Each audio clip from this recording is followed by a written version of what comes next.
Alright, I hope everybody can hear me. If anybody comes in, you do. If you don't, I'm just irritated. So I got here at 1-ish. Checked in. First security guard says, well, they're not taking anybody till 5. Which he didn't know what he was talking about. So second security guard came on. Came out to all the trucks, and we all started checking in. Again, second time. That was Jose.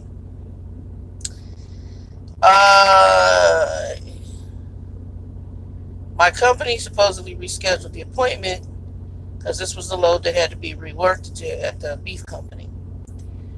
And I only was able to get to the first appointment because my 14-hour clock started eating with the rework. Oh, sweet Jesus.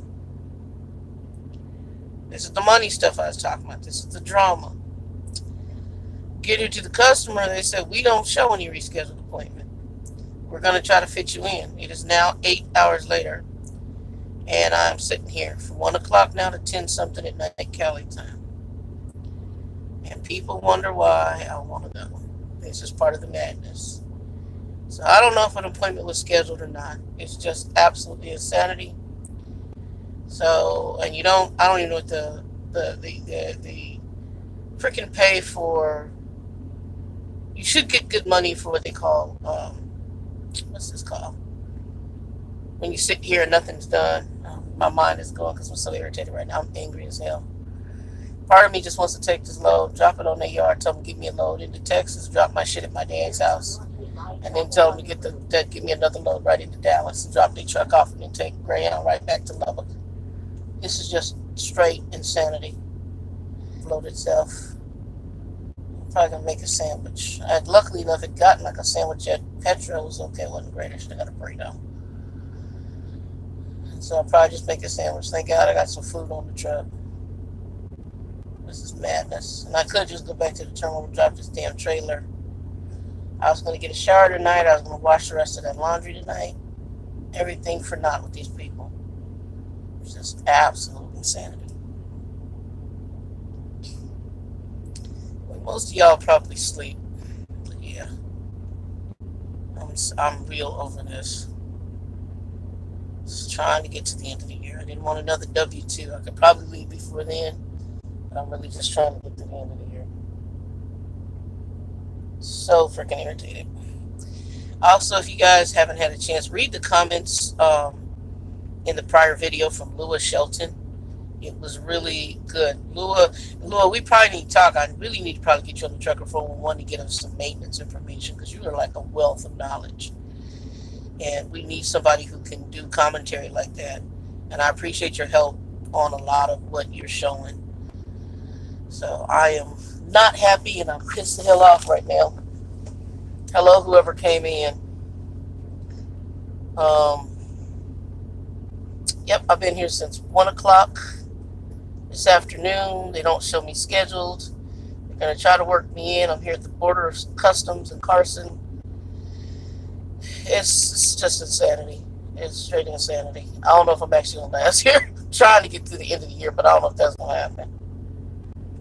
And this check is probably going to suck again because of all this wait. And they don't pay detention pay. They don't pay that much for detention pay. So I'm irritated. I wrote my damn driver manager email because I'm hot.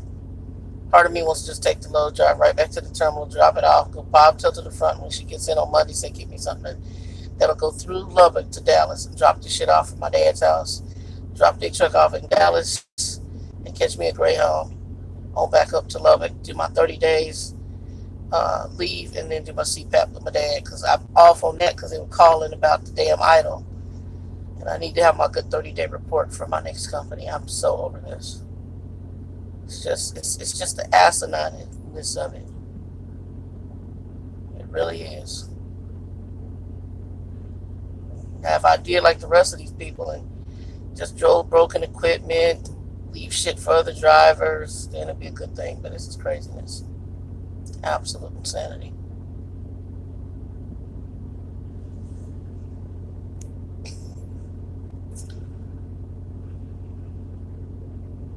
I don't think anybody's up tonight, so I'm gonna just venting.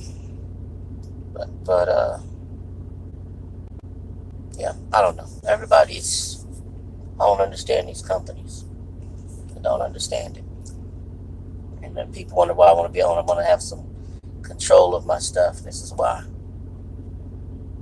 DCI, he would fuss saying this ain't no way to run a business.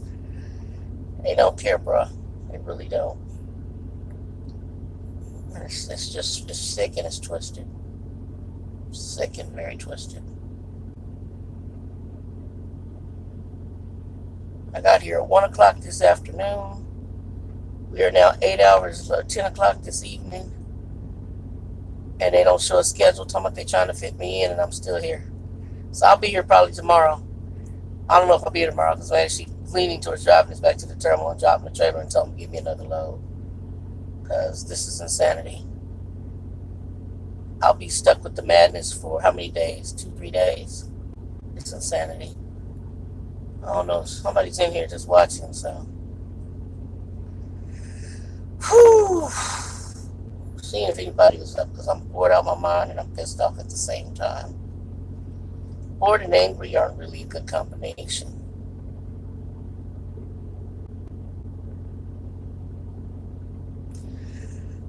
Who is this? Let's see. Rave for 2. How you doing, Rave?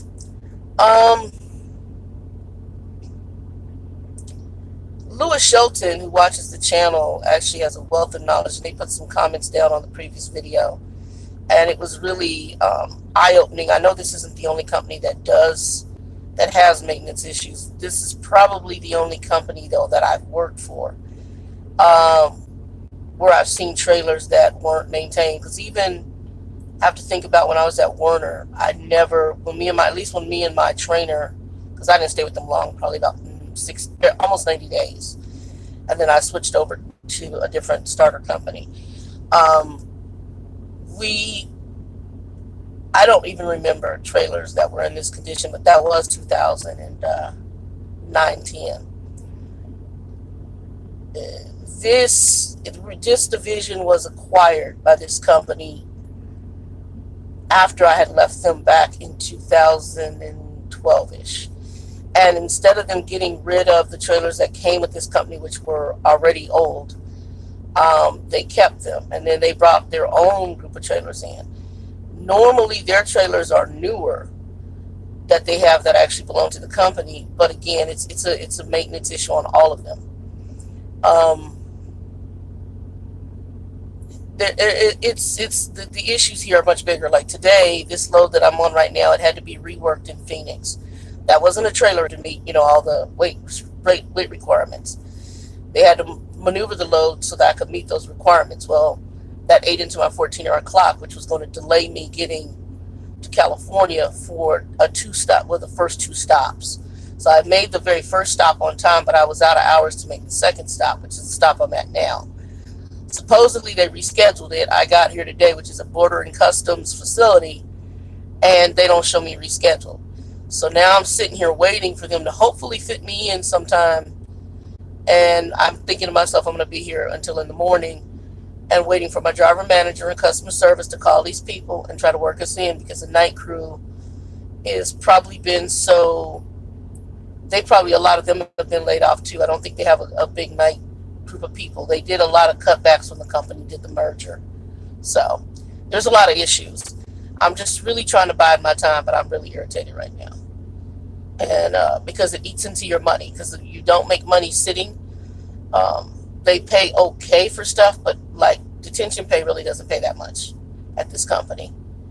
And I'll be lucky to get anywhere from $60 to $100 out of this just for sitting for this time frame. And I've already sent my driver manager a message. Hello to everybody else who's in here watching. Hey Travis, what's up? Irritated and pissed off, bro.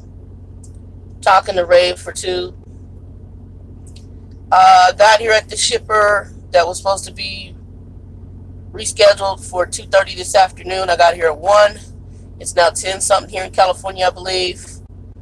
And I'm still here because they do not show the reschedule, talking about they're going to fit me in this or talk to somebody in the morning. Part of me wants to just go ahead, head back to the terminal and drop this shit off and go get my shower and do my laundry, which I'm leaning towards because I'd have been here over 8 hours now.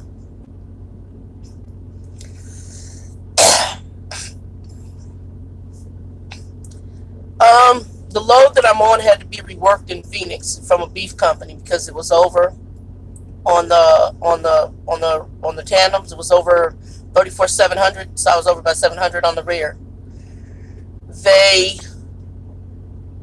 That ate into my clock having the 14-hour.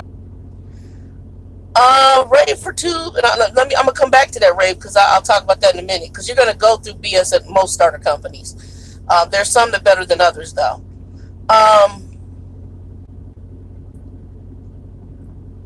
They were supposed to reschedule the load for 2:30 is what they said, and they had me scheduled for 2:30 today. I got here at 1 o'clock, checked in with the guard here at Borders Customs, signed in, and then he came out to the truck and told me, he said, we don't even show you scheduled, but for yesterday. I said, well, it was rescheduled. Yeah, I know. That's kind of why I'm sitting, because so they talked to somebody who didn't do, either they did talk to somebody or they didn't talk to somebody. I have no idea. So I'm saying I'll get detention pay for it, but our detention pay ain't that much money. It's like 60 to $100. And I know it happens all the time. I'm just irritated. I'm irritated because everything is so ass backwards when it comes to this kind of stuff. And I still have a third part of this damn load that's supposed to go to the ports in Oakland. So, and I know the ports in Oakland. I've been there before. That's not too bad. Busy, but not bad. So that hasn't even been rescheduled because that was actually supposed to be delivered this morning, but because we had stop 2 that got rescheduled, I don't even know what I'm scheduled for stop 3, and right now that's going to mess up stop 3. So here we are, that I didn't get, but maybe what, 700-800, or not even 7, I don't know how much, 600-700 miles, whatever it is, on this load. I didn't get that much on this load, and so I'm not making any. Well, I'm gonna make a little bit of money in detention, but I ain't making that much damn money. Oh, I done took a nap and everything. The phone cut off when I did the last video, so I done took a nap. Didn't even realize I laid down and took a nap, like a 3 or 4 hour nap. Oh, I'm awake now. I just slept for about 4 hours. I've been here since 1 o'clock this afternoon, Travis. It's 10 o'clock. And then I want to go back to make newbies think twice to go to that company, even as a starter. Well, and this is for Ray for 2.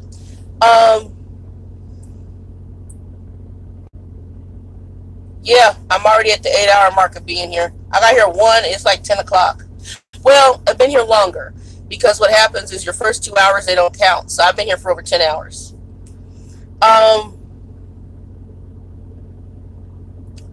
You got to start somewhere, Ray for 2.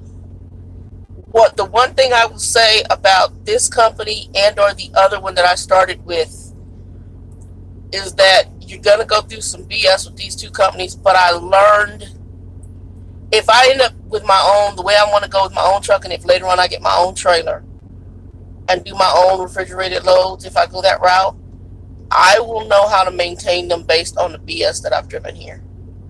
So I'll know about basically greasing my landing gear. I'll know about certain maintenance on trailers that most people don't know because I've driven so much BS with these people. So hey Edie, how you doing, baby? I'll know about Lua. Oh my God, you got in here. How's that snow?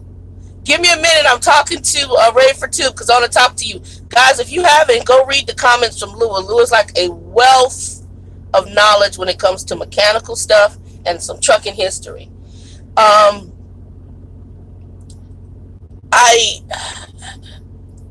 You got to start somewhere with these trucking companies.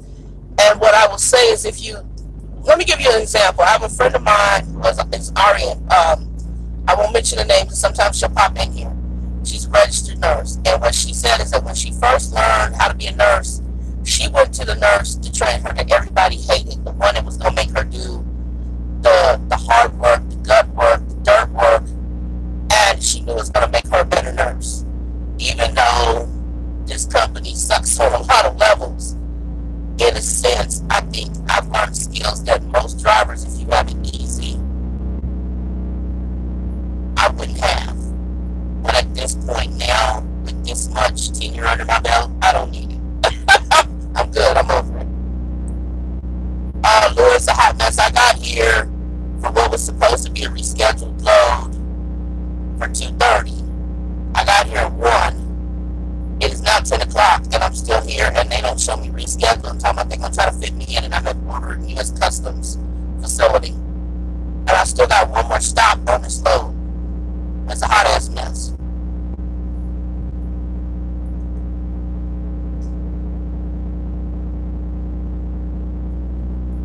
Hey, Edie, how you doing, baby? And Travis, yeah, I know it happens all the time. Lord, do you drive reefer?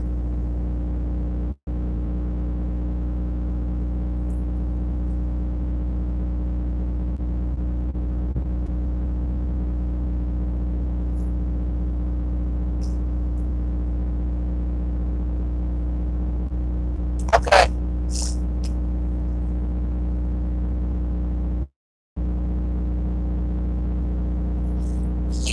No, I'm reefer as well. And Edie, you said it's 2:30. You gotta be East Coast because it's like 10 here in Cali. No, I'm reefer right now. You hear it just started getting some AC on it. This is kind of some of the madness with these folks. Yeah, because it's 10:30. Are you getting snow, Edie, where you're at? I know Louis got snow. They got snow in love with these people. I got pictures on my Facebook. Them lovely folks is a hot mess. I think my dad said they got 8 inches and they was all spun out in the middle of the freeway. 15 miles in every direction. You see that kind of stuff and know you don't get it break. You need to stay ass at home. And some truckers out there too. I didn't understand truckers. Like, y'all really stupid. They got 3 truck stops there. They got Rick Griffin. Well, actually, they got more than that. They got Rick Griffins, which has a big old lot. They got a couple of stripes there. They got some good lots. They got a Loves there. I've been to the new Loves in Lubbock. And I know they got like a Pilot Flying J there. And I'm not understanding. And there's tons of other places in Lubbock you can park a big truck and be sitting down, having yourself a nice, wonderful, hot-ass meal and not be spun out the damn freeway. They stopped and spun down into the last freeway in Liberty, Texas. I don't understand. It's that kind of snow you need to be parked. 11:30 in Washington. Okay. Oh, that's right, you're Washington State, Travis. I love Washington State. It's gorgeous. I thought about Trucker Bell's moving up there. He's in Oregon right now. He used to live there anyway. But he's moving up there soon after he gets everything switched with Ashley. He just got through his orientation. 3 major companies I'm looking at. Whoever's going to answer first.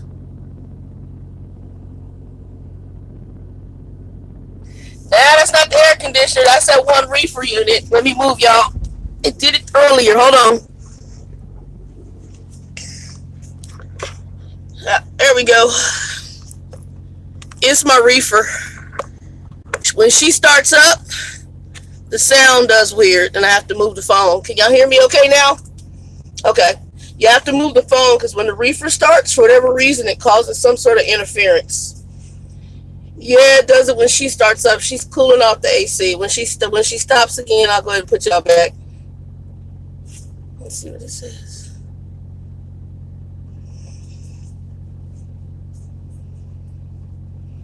I can't do the New York, Lou. I can't do New York. I told me and my driver manager had to have come to Jesus meeting. They send me a New York load. I tell them no. They tell me to turn their truck in. I can't. I can't. I've never done New York City. I've done New York State. But it's right now, and with all the construction up in New York and New Jersey, it's madness. That whole East Coast right now, it's already a tight area for trucks. And you got all that freaking construction. It's just madness. It's madness. And when I'm up there, I'm going to tell. Plus, my company don't pay extra. Now, if they pay extra for East Coast, we might be able to talk. It might be worth my stress. But it ain't worth my stress if I ain't getting paid no extra money. You paying me chump change to go up there and deal with the madness. And I know there's companies that will pay you substantially more money to go deal with the madness on the East Coast. Really? I'm good with everything west of Pennsylvania. I don't mind doing the Virginias. I don't mind like for PA, more so in the summer months. I can deal with them as long as they ain't got no major winter storm. But Right now, winter with the global warming, and everybody wants to say there's no global warming. There's global warming. There's climate change. With all the global warming going on, there's snow everywhere. I mean, like Lubbock, I ain't never seen no snow like that in Lubbock. And even in the Carolinas, what you guys are getting has been kind of crazy. Everything from the hurricanes to everything y'all getting is crazy. And the Carolinas is a place I do like to drive. I love pretty much that. Carolinas, Texas, Arkansas, parts of Nebraska. I like the kind of woody green, like Tennessee, West Virginia. Love those areas to drive. It's just pretty. And the mountains don't bother me. It used to be, when I first started, I was scared to death of heights, but I got over that with my first year driving. Like, driving the Rockies ain't nothing for me no more.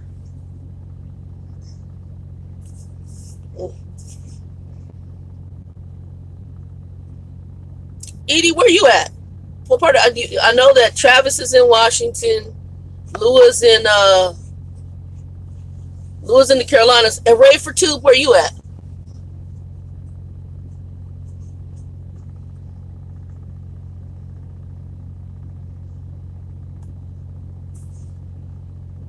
Oh, GA? Okay. Okay.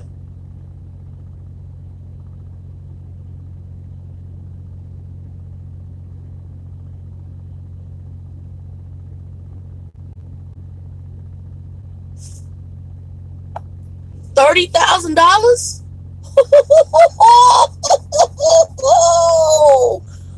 Baby, that's crazy as hell. That's what I told my driver manager. I said, I'm on full tilt when I'm up here.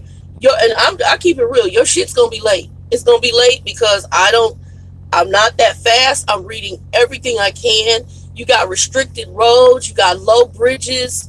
Not shit power lines. I took a load even up in PA. I was up in PA. And I took it was a beef load, I think it was, to this little, was it beef? No, it was fish. It was salmon. And I took it to this facility in PA. I'm down this little ass road. Then they had me turn into this neighborhood. I almost took out grandma's mailbox, trying to turn this big old ass truck down this, in the middle of this neighborhood. And I had to second guess. And thank God I satellite viewed to know that it is in the neighborhood. Turn a corner, miss the mailbox, turn another corner, all these houses, you're in the neighborhood. You make a left and there's a facility. So I was like, this is insanity. It's just, and that's the East Coast. I mean, Cali's kind of like that too in Southern Cal. Like right now, where I came, there's houses over there. You see a little warehouse section. I made a left and now I'm in a warehouse area. It's not big though. And they still got a bunch of damn. Oh, okay. Well, we're down now to still waiting. So we'll see. I have a feeling I'm going to be here until in the morning when my driver manager comes in. And I'm an hour and a half from the terminal.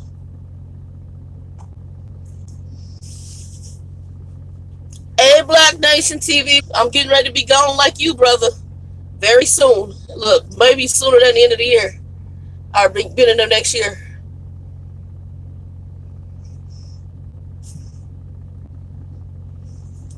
Forced towing. Yeah, New York though, everybody got, certain cities got hustles. New York, Chicago, even Cali, they all got a hustle.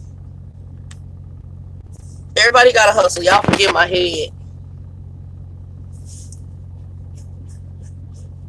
Black Nation TV, that's one of my adopted sons. I'm here in Cali, Black Nation. Dude, we won't even talk about my last check when I took sick time because it was barely enough to cover my insurance and put a little money in my bank. I was trying to stick here with them and put a little money aside, but I might be calling my dad talking about I sent my driver message. I said, this is insanity. Right now, I'm stuck on a load where they had to rework the load. I communicated it. And so you knew the hell with the hours the way they were that I was going to have to get the second stop rescheduled. I made the first stop on time, but now you waited. So today I'm getting here. Well, I'm here at 1 o'clock this afternoon. I'm sitting here in Carson, California right now in front of Borders Custom Control and Customs, whatever. And they don't even show the rescheduled damn appointment. Now, I don't know who talked to who, but I've been here for all 10 hours. And right now, I really just want to take this truck, drive back to the terminal, drop this trailer, go get a shower, wash my thing. Yeah, I'm not there. I'm right here in the Long Beach area. Yeah, I mean, Carson is right here in the Long Beach. I just passed Long Beach. Yeah, I'm right here. I'm right over here by Borders Custom Control, some little restaurant around the corner. But I'm gonna be restaurant up in this truck in a minute and make my ass a sandwich. You're born and raised in New York, live in LA. Now I know New York traffic. Oh, you fine. If you grew up in New York and live in Los Angeles, you fine. Because you can drive in New York, you can drive any damn you can drive if you drive in New York, LA, and Chicago. You can drive anywhere in the country. And I'm gonna say this, you can drive anywhere in New York, New Jersey, Chicago, Los Angeles, anything Southern California, Houston, Texas, and Dallas, Texas. Worst places to drive. Well, Black Nation, I'm going to be leaving. I was just trying to bide my time to put some checks under my belt, but the checks ain't been all that much with all the drama. And I even thought about switching over to a dry van section up until I was trying to put some money away till February. And then they started messing with bothering me about the damn idle because I'm CPAP user and my CPAP's off. So unless they take my existing DOT physical, I got to go back through a whole 30-day thing with my dad. And I don't know if I want to do that because then it's depressing watching him. But I already warned him. So he talking about, are you on your way here? And he lonely anyway. Well, OTR can be consistent. It's more the issues with this company. I'm going to tell you that right now. Because I went to a little Oklahoma company where I was running. I was making money. Their issue was they ran a lot of late freight and they would wake you up in your sleeper berth about stuff. And you should never have, the company should never be breaking your sleeper berth. Then on top of that, they started, when you got there with some Shady McLaughlin with the whole per diem, they didn't tell you about that up front. Then they would be calling you and asking you kind of like, well, you can't make it to XYZ. Well, if the speed limit is this and I'm giving you an estimate based on the existing speed limit, you're not going to rush me on freight that's already late. The freight's already late. You send it to me late. It's already late. They booked nothing but a lot of late freight, and that's fine. But they want you to get it there as soon as they could because they want to cash in on that load. So I'm great, and the trucks were pretty. I mean, gorgeous. Their trucks were laid with that company. But all the drivers, we would be tired. I realized how tired. I'm like, I am tired. Oh yeah, I'm taking 1200, 14, but I'm dangerous on the road. I'm tired, barely staying awake.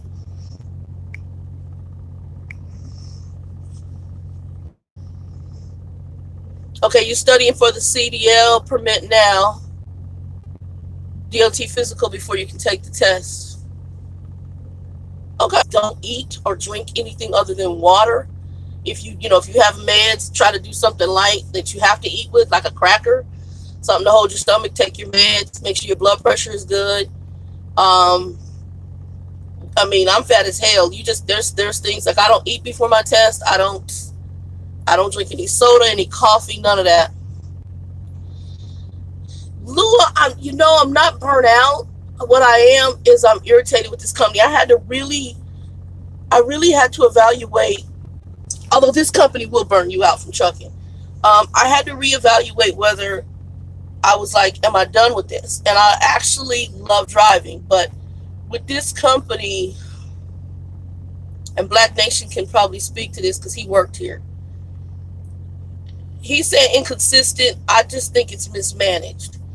And I think that they're so big, and I also think that it just needs to be, a lot of things need to be handled differently. My big one is the maintenance of the equipment. If you have good maintained equipment, you can run. Right now, there's so much going on, and what you put down about the shiny new trucks hauling broken trailers and inadequate trailers and trailers that should be really, some of them, I don't even think they should sell some of them. I think they should just demolish them. The company that did merge with us, I will tell you, has been going through the yards and has been decommissioning some of the trailers. And they did quite a few in Phoenix. I mean, a lot. And but they went in and they put tags on a lot, but there's still more trailers. There's stuff, the brakes that eat through the drums. I had one, I could actually engage the emergency brakes and the trailer would freely roll forward and back. No lie. And the problem is, it's crazy.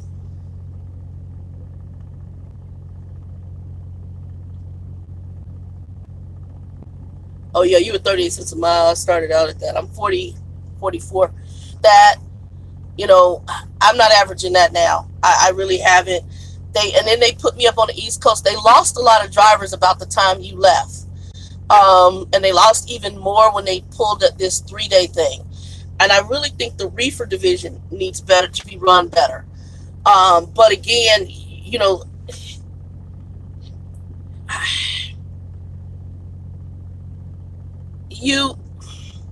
they're trying to work with the bubble gum and the bubble gum and popsicle sticks that the overall company has them working with, and that's a problem. Also, since you left, they don't, like, the maintenance in Phoenix used to be 24/7. The maintenance department is now from, I think, 4 or 5 in the morning until 6 in the evening. They have one person in the inspection bay. It's crazy. Edie, you have a good night too. If you have any questions behind the scenes, let me know, and I'll be happy to try to help you. So yeah, if you have any questions, let me know. I'm not gonna tell you. I don't believe in lying to you about this experience because it's good, bad, and ugly. And I've worked at a good company. I just had a crappy driver manager. I'm on a blood pressure pill that has a water back already on it, and so I piss a lot. That's why I have a porta-john here on I have a way to go tinkle, and I also have a porta-john on this truck in case of emergency. Yeah, Edie, you can hit me up. I usually put the links to my Facebook page. You can search me on Facebook as Trucker Doll. I'm on there, so you can send me messages there through Messenger. Let me know who you are, and then ask me whatever you have. I've helped. There's drivers that have come to this company, so it's not a problem. And I'll tell them. I'll tell them the truth behind the scenes, and I have good contacts here. I think my driver manager is a good manager, but I just think there's a lot of issues with the company that you need to be aware of. And it's just like I have another guy going to another company I was with, and I know some issues with that company. Aspects of it, great company. Other aspects, not so good. Somebody was on here earlier talking about going to Covenant. Well, Covenant owns, I think they have several companies. They have Covenant, SRT, I think US Express.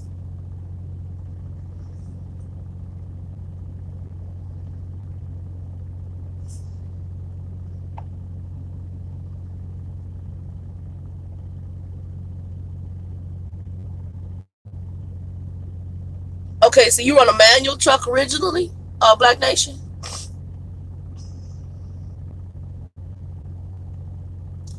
The reason they wanted you to go to the automatic is for fuel idle. I'm like, when I started back here, and I'm coming back in 2000, when I started back here, when I first came to this company in 2011, 10, 11, all the trucks were manual.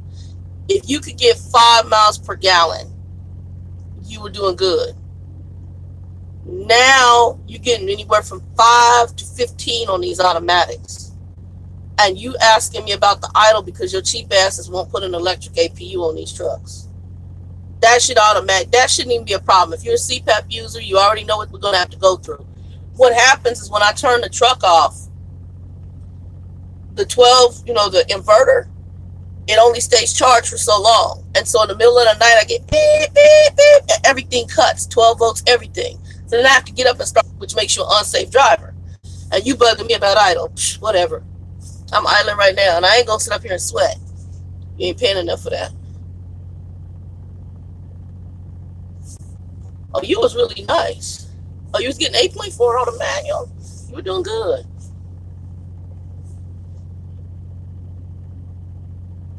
I'm driving. Well, I drove a manual, so I do know how to drive manual. I'm in an automatic. I love the automatic. I'll be honest, and like when I go owner op, I want automatic. I want automatic for the mile per gallons. Where you do run into some problems when you get into snow and ice, and to me, You have a little more control. Well, snow and ice. When you get into the slick conditions, especially snow, you have more control to me in a manual than you do the automatic. But there's ways to handle the automatic. You damn sure have to slow down. You can't drive it fast in snow.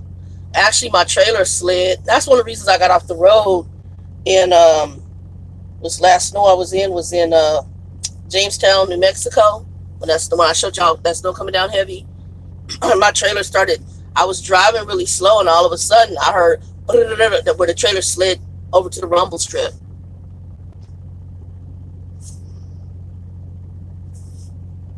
Yeah, that's one of the reasons I really like the automatic. I don't have to use my knees or any of that. I just pretty well just the fuel. I just use the fuel. I don't have to use my knees or nothing. But I like the automatic. I really do.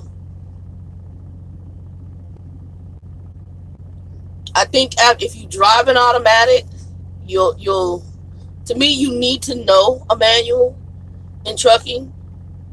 But if you drive an automatic, especially in cities like Chicago, Southern Cal,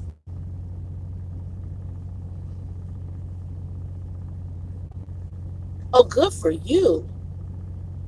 Yeah, I taught myself how to float a while back, but I probably have to do it again because I haven't driven a manual in 2 years. Oh, that's because you weren't doing other stuff. See, I'm a hand-to-mouth person, but I don't smoke, so I do sunflower seeds. That's usually what I do. The hand-to-mouth. That keeps me thinking and busy.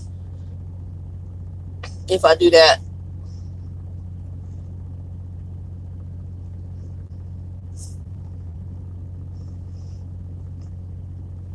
So Black Nation how's JB Hunt? Do you like them? I'm not coming to JB Hunt. They're not one of my ones on my list. But how do you like them?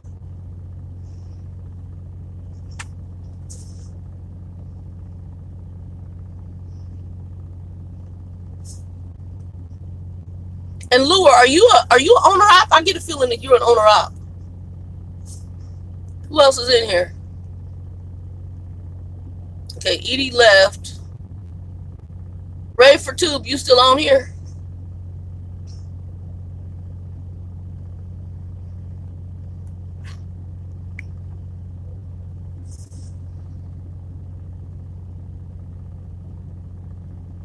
Okay, 1,000-week guarantee. That's good. Yeah, I don't get that. Look, I'm not even getting that. And I should, with my experience, I should be getting that. Now, I was getting that and then some at that little Oklahoma company. But I was tired as hell and my truck was dirty and I wasn't getting to wash my ass but maybe once a week. Okay. Lou, with your knowledge, I was thinking you were on the rock. Black Nation. So I don't know. It's either going to be, I don't know about Prime. And Prime is one of the ones I was looking at, but now there's another one in the running and we'll see.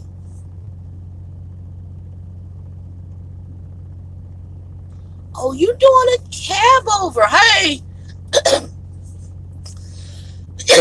Okay, I have a 94 Kenworth cab over, been driving in 20 years. Hell on the knees all day long. You drive, the cab overs are different, but the guy who mentored me into the industry, he tells me how luxurious the new trucks are in comparison to the old cab overs. And he started back when Bill started back when it was a chauffeur's license. And so, wow, I've seen them. And they're built. And what's weird is that they have some new cab overs that some of these trucking companies are putting on the market. But I hear that's not a comfortable ride. Although I think they look cool.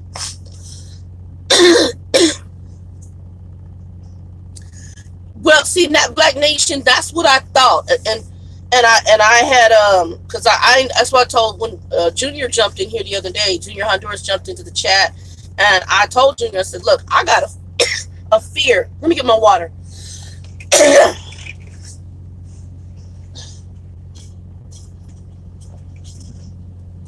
I got a fear of coming to Prime because I don't want to waste my time And I ain't never seen a fat prime. I ain't never seen no fat prime driver.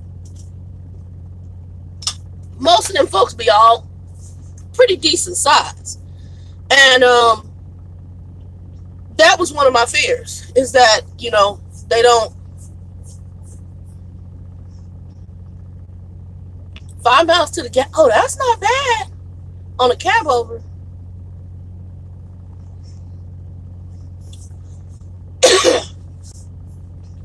And see, that's where I'm going. I've just at 5 years of driving now and dealing with the company's drama. I'm figuring it will be because I like OTR. It doesn't bother me. I prefer driving everything Pennsylvania west thereof. So I like OTR. The mountains don't, but I prefer. I think I need a little more control now because I'm tired of all the company craziness.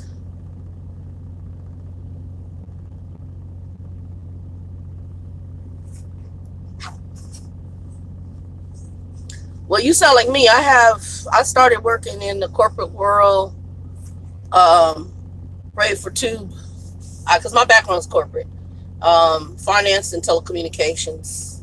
Some of it entry level, some of it middle management, and some of it technical. I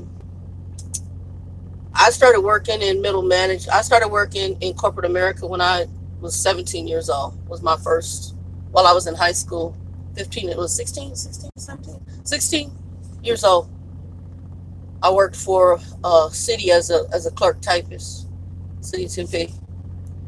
And then I did it for up until I finally got burnt out. It's just, don't get me wrong, corporate has its own a lot of issues. But trucking is another beast, but there's a weird freedom with just getting in your truck and then just being you behind that damn seat.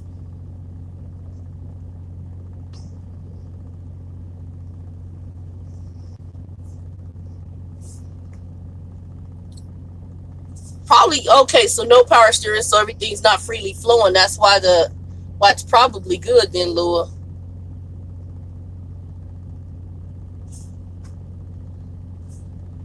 Yeah, I went through, right for Tube,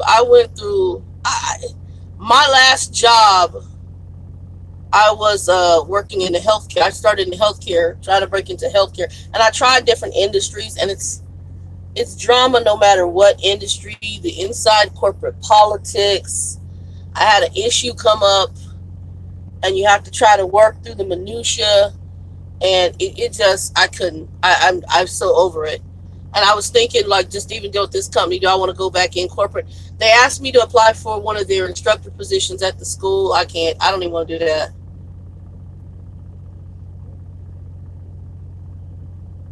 Oh, my corporate background, Lua?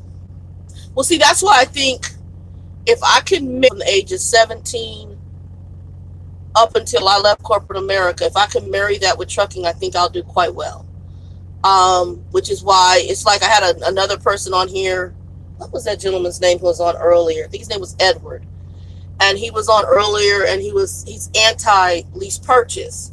And probably some of the lease purchase deals, you got to know what you're getting yourself into, what you're looking for. So for me, I'm looking for a walk-away lease, because in case I don't do well in it, I want to make sure that I'm not financially strapped because I walk away from this lease. But I'm looking for a walk-away lease, and I'm looking for newer equipment. I don't want older equipment where you're eating through my maintenance account. And I know that here because one of the stories, the TV watcher trainer, I need to put that video below so y'all can see it. I'm going to put that video below about my TV watcher trainer. It's an older video. I watched it the other night and kind of laughed at myself because I just loved her dearly. But when I came back in from my refresher course, that baby, she rolled down the road watching Netflix. Truck weaving all over the damn road.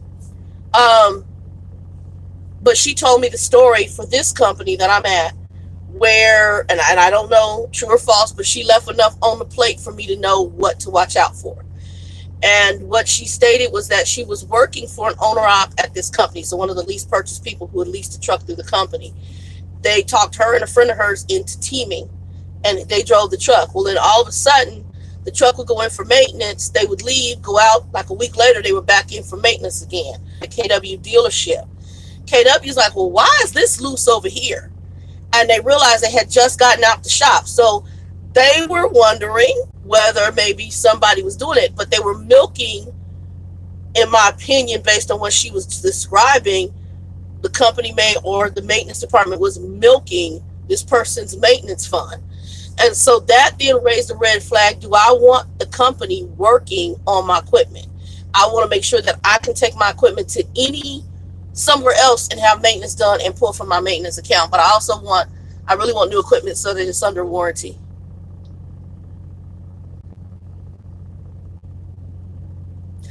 Yeah, you are correct. Actually, if I go to Lubbock, I've already looked up local jobs there, like with O'Reilly and some other places that are there in Lubbock. And I know I can get a job doing anything. That's the one thing. Your trucking, I hate to say, your CDL is almost like a college degree. You can always get a job as long as you keep that license current without any issues.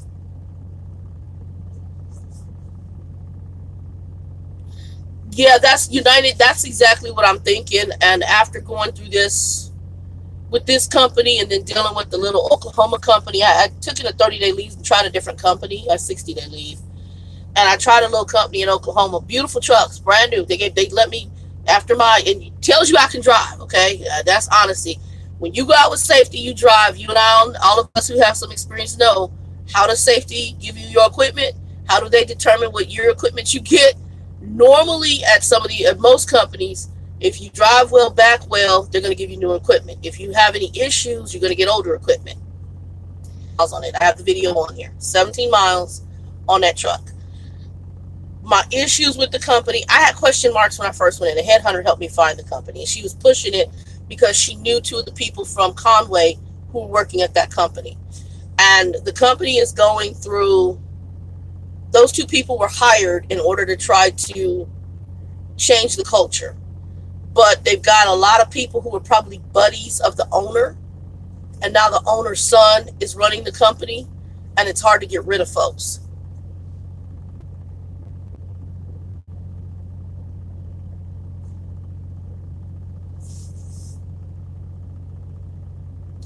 Right. I agree with you, United, on that 100%. I was trying to talk to, I think his name was Edward, a guy named Edward, and he was like, well, your check is not your check. And I'm like, what are you talking about? And what I realized, what he's thinking, it is a company mentality. He's thinking, let me get my check, pay my bills, do everything I do. No. When you have any kind of a business, you have to have a checklist of the stuff you need to handle. And the first thing is just like having oh shoot, here this thing goes again. Hold on, y'all. Okay. I'm going to try to move y'all back over here because I got to get you on the charger. Hold on.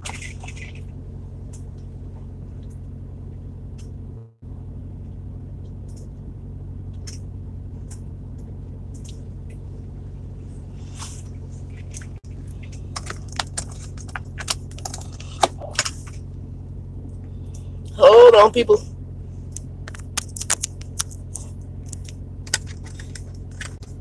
Can y'all hear me okay now?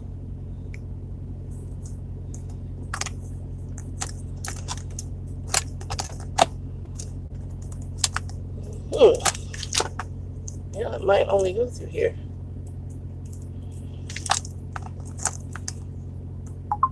Can y'all hear me okay? Okay, cool. All right. So I'm back in the bump. Had to move y'all back to the charger.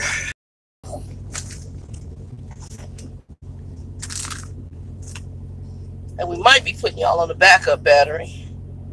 I'm letting the backup battery charge right now, but we might be moving y'all over there. Let's see how it does like that.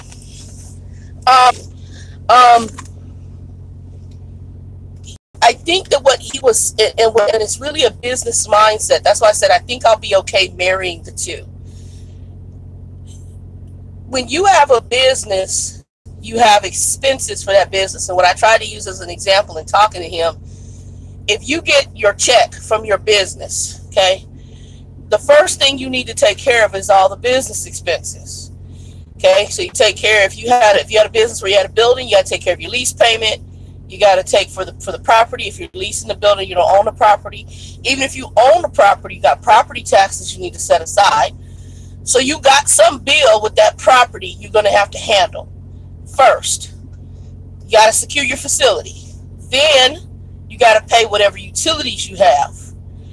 Any maintenance you have to have, keeping it clean, groundkeeping, all of that needs to be paid. Then, if you have employees, you got to take care of all of that stuff. Then, you also need to put money aside for anything emergency, unexpected. That would be almost like your maintenance account. And then, you need to have a set aside what you're going to pay yourself.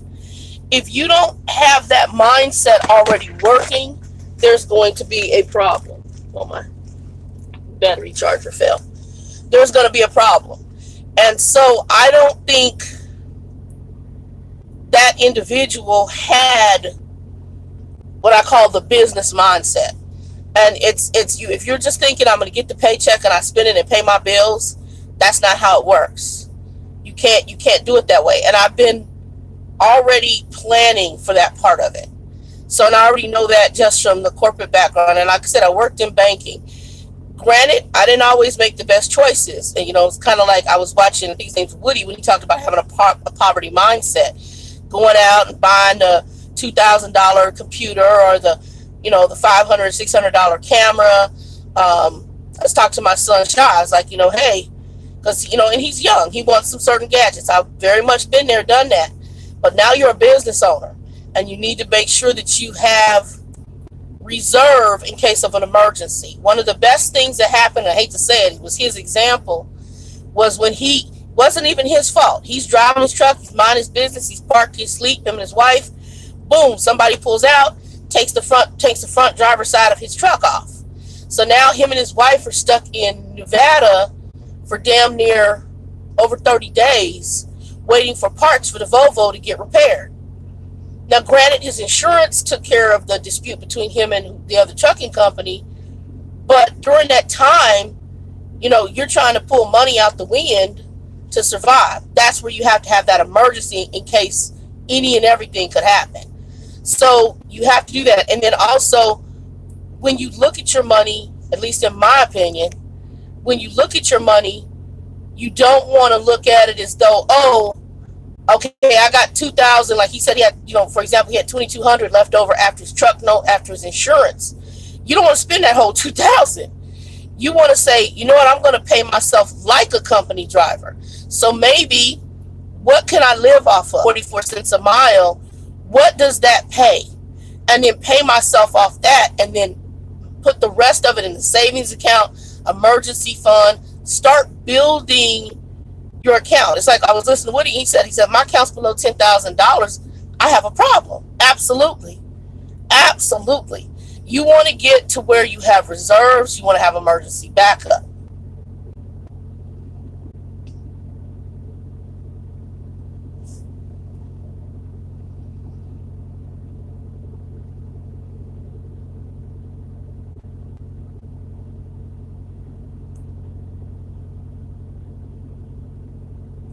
Hold on, I'm gonna write your number down. It's about good feedback.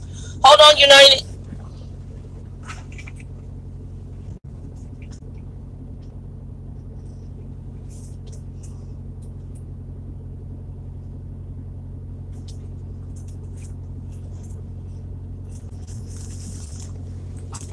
I'm gonna put you in my Names of God book on the front. That way I won't forget it. Hold on.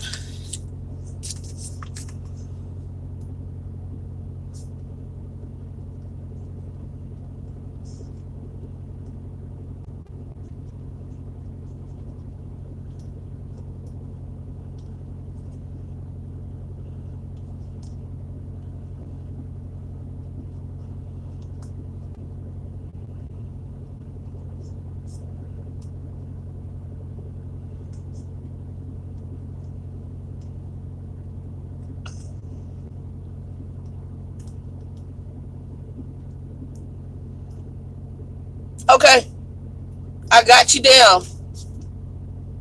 Okay, and you probably get a text message from me because I'll have questions. Because right now I'm doing a lot of research. Let me read what Ray for Tube said. Hold on.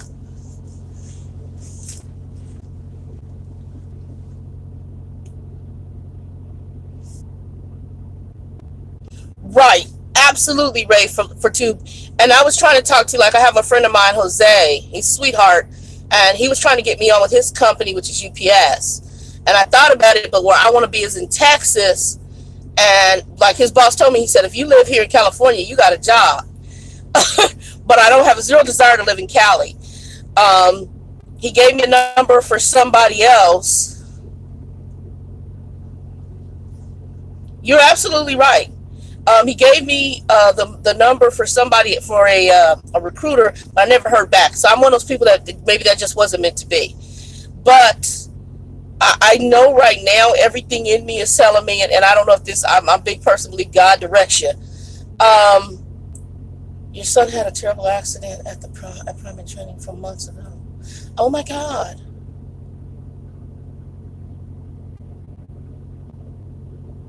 Oh wow. Okay.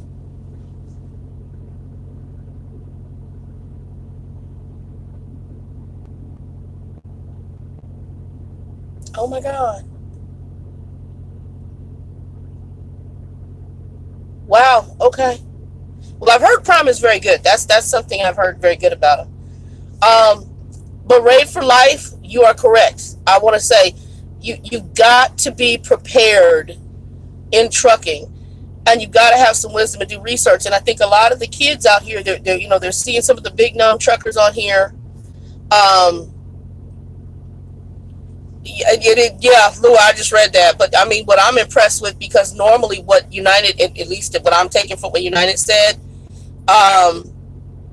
is that the company, most companies, you have the accident that her son was, or that their son was in, his son was in, and normally the companies don't let you come back. But Prime took them back, and that says a lot. That says a lot.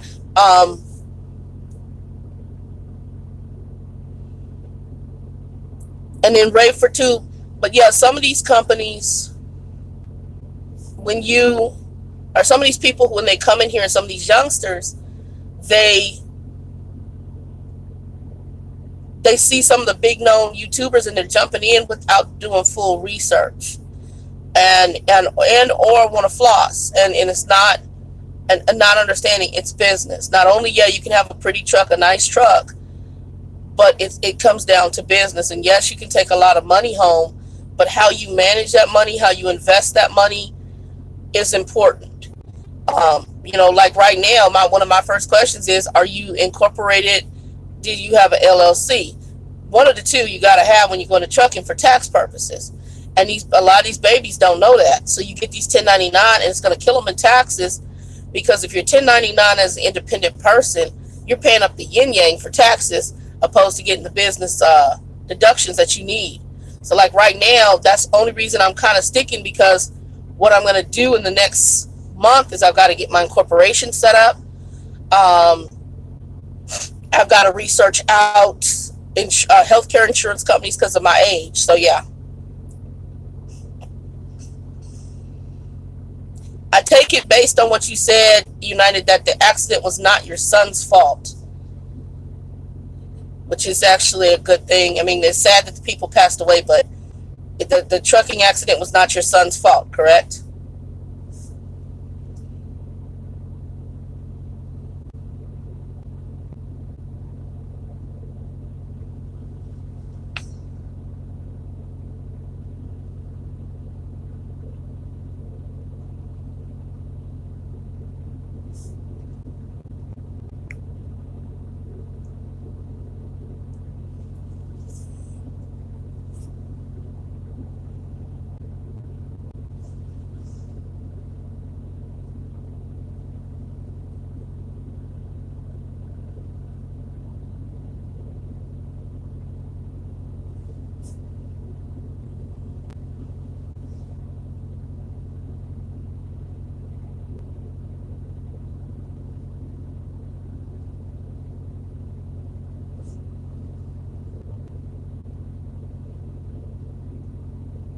Trying to see who else is in here.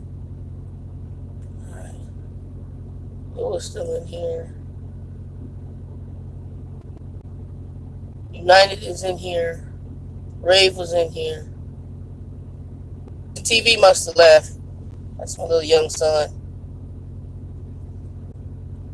No, but I think I have a good enough mind to where I can actually run the business. We'll see. We'll know more soon enough. Because hopefully, if I go the route I'm thinking about going next year, I will be lease purchase. That's the goal. And I just got to find a company with a good walkaway lease. Like I said, my biggest concern with Prime is passing their DOT physical. I'm off on my CPAP right now, so I got to get that back up to par, which is what I'm working on. And that's going to be started to work on even more so, and they can just funnel us home. So I'll be up and back in business here soon. And then 30 days from now. But I don't, like I said, I don't know if it's going to be Prime or I have another lease purchase company I'm looking at.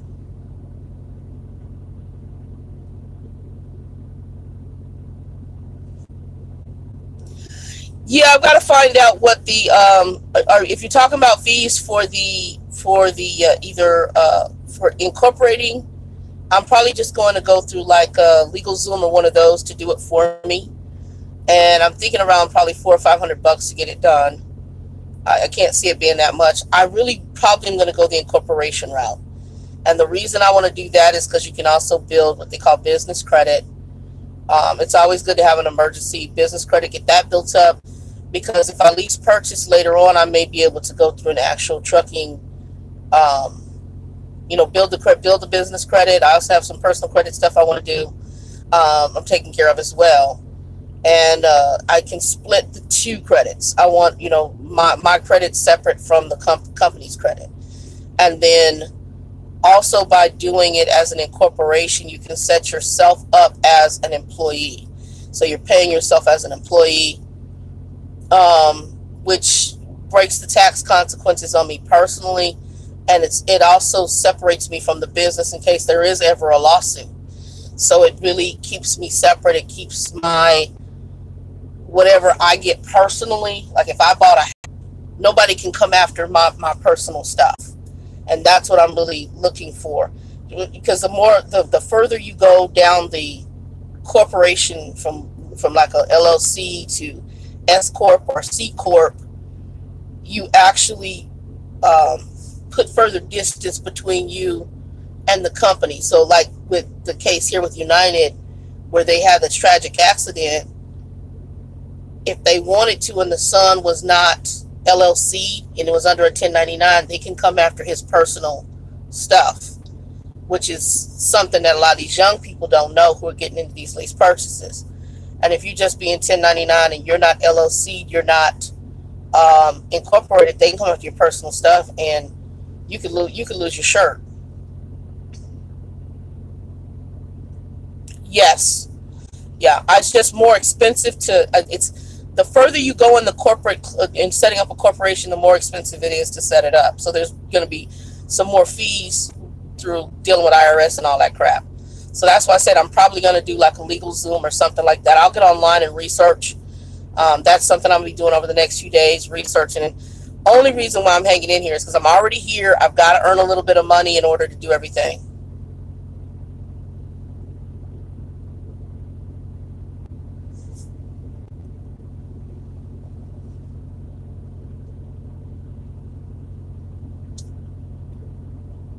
Yep. So you pay less taxes with the C Corp. Yep. That's exactly why. That's why. And I'm operations.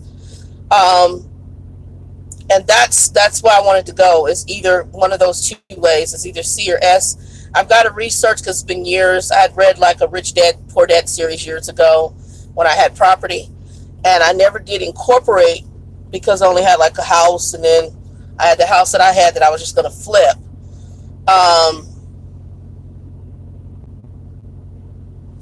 What'd you say? He was on the top bunk, sleep, T-boned a car. Truck hit them. Oh my God.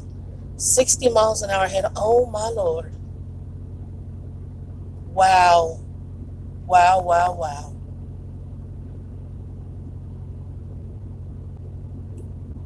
Oh, he was in training when this happened. Okay, so his trainer, I take it, did not survive?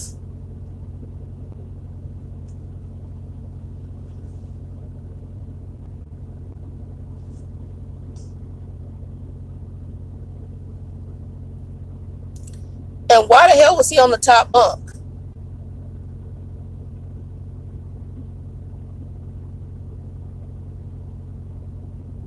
Because anytime that truck is moving, he should have been on the bottom bunk.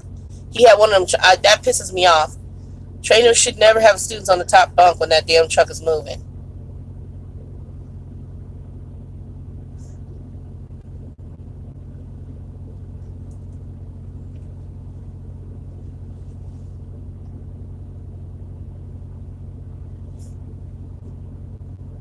I want to know why he was on the top bunk. That was something that me and my students, when I first got on, you will never be on that top bunk.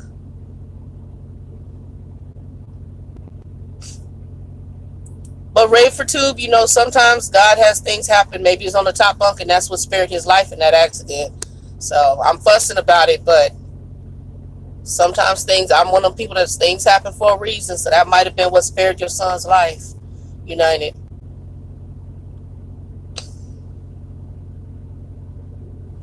Did the trainer survive?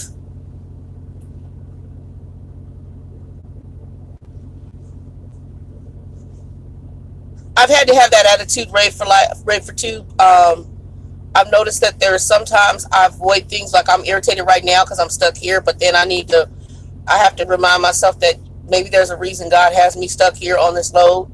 It's just like I got stuck with a drama with one of their trailers at the same beef company and avoided the earthquake they had here a while back, like a few weeks back, or about a month ago. I totally missed. Had I got out, had there not been drama with the equipment, I would have gotten here and I would have been right in the middle of the earthquake. I mean, that's just how God works. So that might be, like I said, sometimes some of the stuff that happens that's weird, all of a sudden you realize, hey, I shouldn't have been doing this, but because I did, God spared me. So that's it. But United, did your son's trainer survive?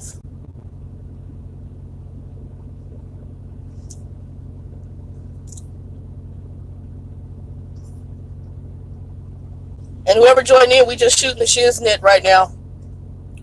I'm stuck because they don't show my reschedule, so they're just supposedly gonna fit me in whenever. I have a feeling I'll be here till in the morning, until my driver manager comes in.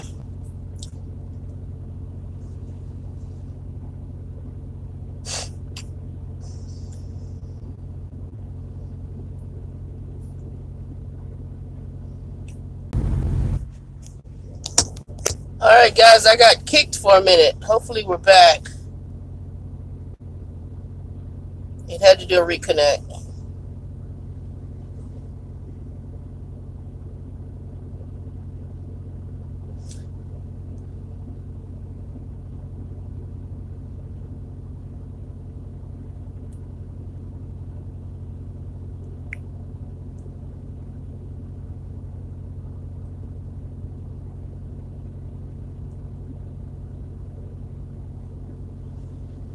Before I sent him out to prom, they had to do lease purchase after his training. No company driving. Yeah, the company driving with Prime, if you become a company driver, it's forced dispatch. I was like, oh, I'm so cool. I don't believe in forced dispatch. And I know for me, with the time frame I have, I can't do it.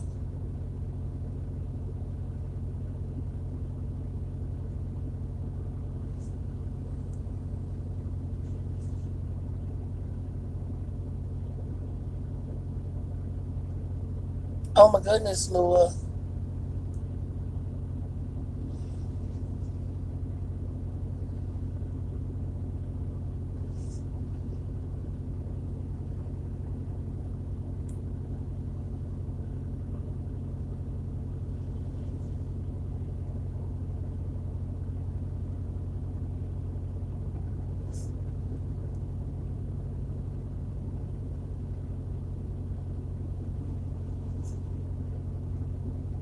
Smooth trucking, yeah. Forced dispatch means that you cannot decline the load.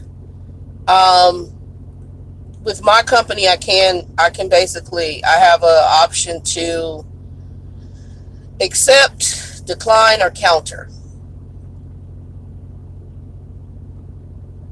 So, like, for example, when they had the snow up in, I knew that they were trying to send me up into northern New York area, I declined the load because I said, look, it's snowing. It's not safe. And y'all hold on, because I'm going to go ahead and put this on that battery charger. Hold on. Okay, I'm at 91%. I'm going to do this.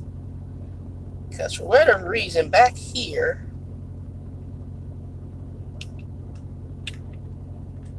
it doesn't charge as good back here. But the sound quality is better back here. Here we go. Alright, so I put you on the backup. I have a backup battery, and I find that it does much better with my backup battery. Yeah, well, not with that charger, though. Guess it has to be this charger. Hold on, y'all.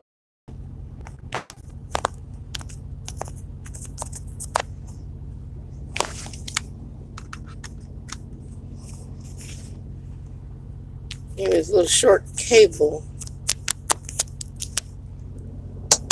Alright, it might be a little weird though. Hold on. Let's see if we can finagle this. Ooh, perfect.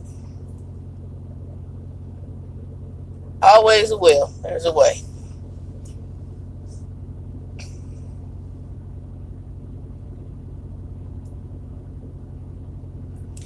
Yeah, I'm very big. Well, then I also have a come to Jesus with my driver manager. So that's why you also, once you have experience, you can get trucking companies where you can sit down with them and say, look, these are the areas of the country that I really want to stay out of. And like I told my driver manager, the company I'm at right now doesn't pay me for East Coast. A lot of companies will pay you for East Coast. And they don't pay. They don't pay. Don't know what your belief system is, United, but your son might want to be talking to I believe in the God of the Bible. He might want to talk to God and find out why he's still here. Oh, they both walked away. Okay, that's what I was wondering. Because that usually when you have a life or death situation that happens, I don't care whether it's driving. I almost checked out when I was in my late 20s. I had a severe health issue. Late 20s, and when you survive stuff that you shouldn't be surviving for, you need to find out what your purpose is. So he may want to find out what his purpose is, because I definitely know when we survive something that's that critical, usually there's a purpose. There's some kind of purpose, either a life that you're supposed to touch or something you're supposed to be doing.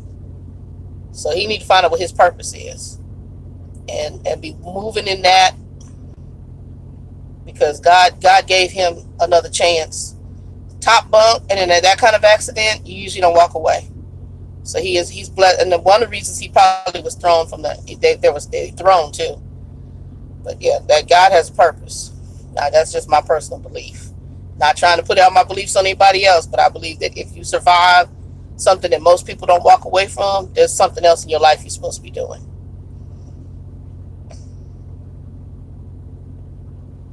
And Smooth Trucking, welcome, thank you. We just shooting the shiznit right now. And United was sharing that her son had his or her son had and I don't know if it's him or her, had a major accident at Prime. There was some deaths involved in that accident, but her son survived it. And Prime actually took him back on, which I was impressed with.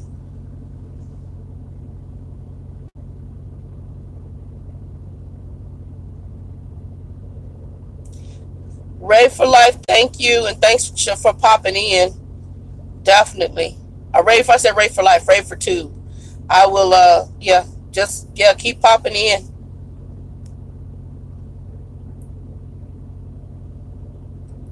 But Smooth, yeah, I don't, and for as far as force dispatch, I know that's one of the reasons I want to go lease purchase. I want to make sure that I have the capability to basically, I want more control. I want more control. And actually be in company based on just some of the stuff I've been through with this local company. I have a work ethic, and me and my father had a talk this morning. And I told him, I said, I've lost a little me with this company. I'm somebody who has work ethic. Like, I get mad. I got really mad if stuff ain't, I want to be able to do my job. And I'm picking up broken equipment.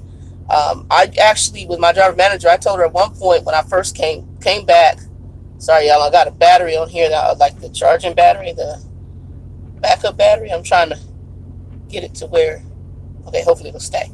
I wouldn't even do swaps with other drivers, because if we T-called a load, I was getting trailers that were broken, not fueled, dirty, doors that were broken, lights that weren't working, and then I'm spending my time trying to get stuff fixed, and I just gave you my load. Hold on, y'all. Let me hear what this noise was. Sound like something got hit. Hold on.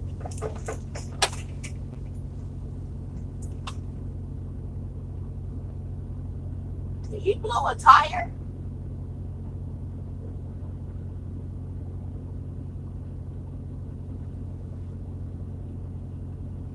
Hold on, y'all.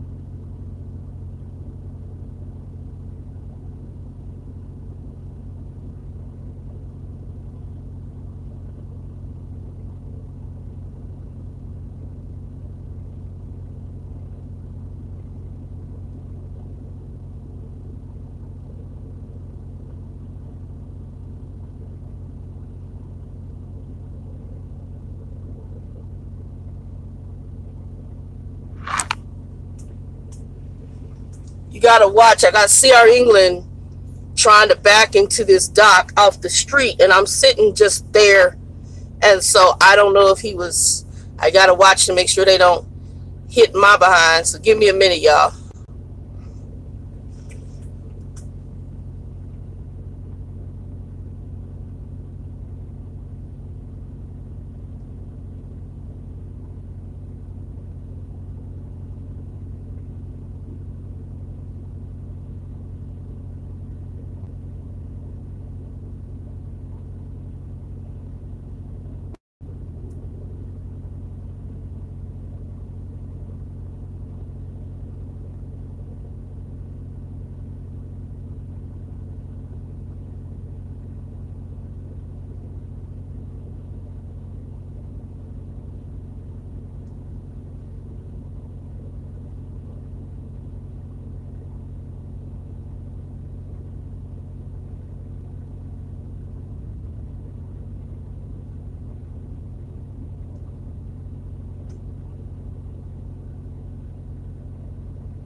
I don't know if he blew a tire or hit the pole, but I saw dust, so I have no idea. Alright, I don't know if he blew a tire or hit the pole, but when I heard a pop, and then he's right near this pole that's already looked like a couple of trucks done hit it.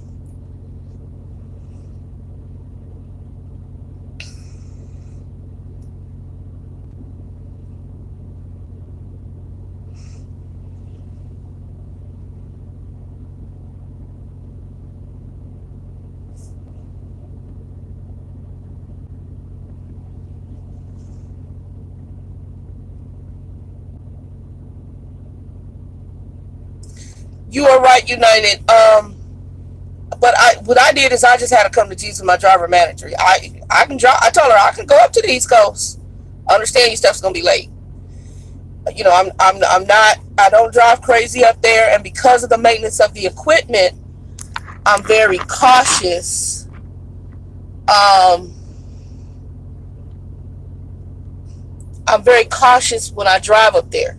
Because you don't even begin to know. I got pictures of some of the stuff I've driven from this company. Trailers, the reefers. I picked up reefers with duct tape and packaging tape, holding the doors closed. Like I was telling some people where the brakes have been eaten out. I got pictures of some stuff that would blow your mind. When I was up at Chobani, the guy who came out, he says, I'm up here on your company's trailers almost 5 to 6 days of the week. Do you guys do any maintenance to your equipment? I mean, that's exactly what the man told me, and then he showed me, because the brakes were totally gone, and he showed me what was underneath. He taken pictures to send to the company. He said, and then they want to sit there and, you know, almost like he's cheating them, and he has to send pictures. And when he took pictures from underneath, he said, your driver's sitting right here.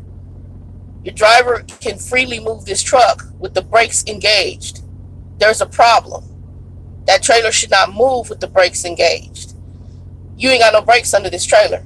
And he told me, he says, lady, he said, how you found this, you're very good, because a lot of your, he says, I'm trying to figure out who drove it in. I'm like, I have no comment.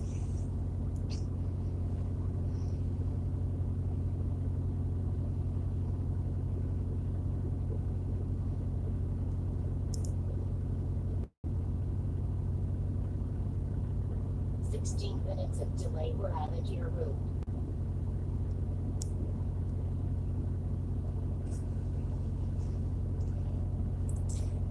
Smooth, you get, bro, if you know some of the stuff I'm dealing with. But at the same time, you know, just like I was just saying about United Sun, there's a purpose to everything that happens. And sometimes we don't understand why we go through stuff. We get frustrated, we get pissed off. And what we really need to do is say, what can I learn in this situation? What I have learned is that if I can eventually own my own truck and my own trailer, I know what kind of maintenance I will be doing on it. I was watching another YouTuber today talk about driving the winter conditions. I think it was Woody. And talking about that's where the money is. What he has done is he knows the areas he's going to drive. So he has done what a lot of these companies don't do, but want to send you into these conditions.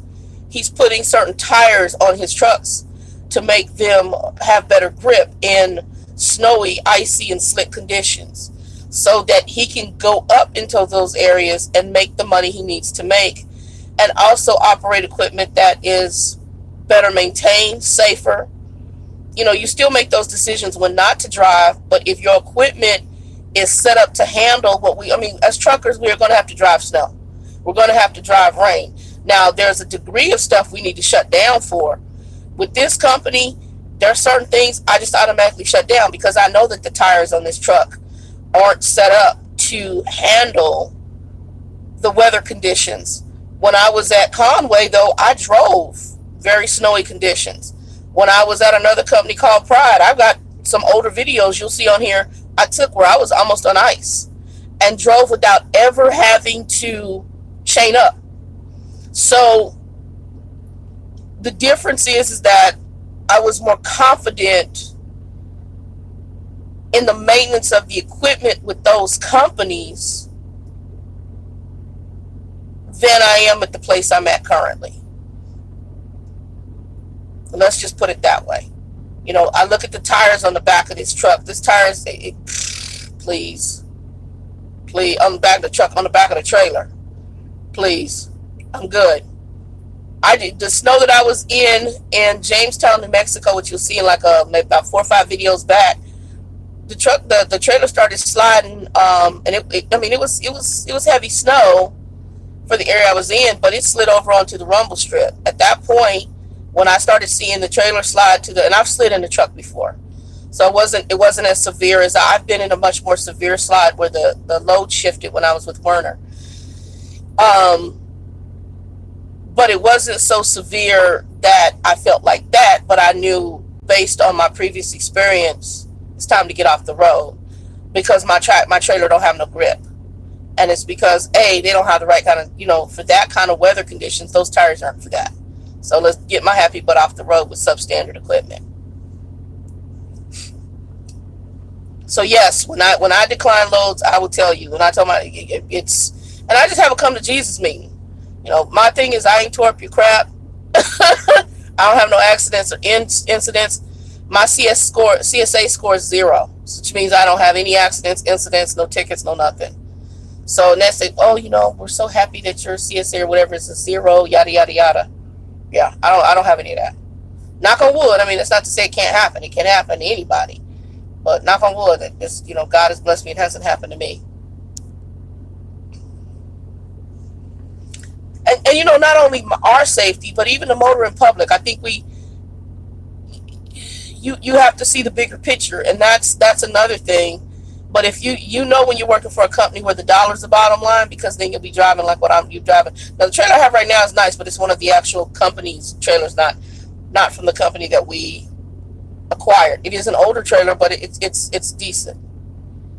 And I'm a pre-tripper, so I will get down there and I'll look. It's just like they had one of our drivers in here today. He had one of the older trailers, and I could hear the brakes whistling in the back, which means he has an air leak, and this kid had no clue.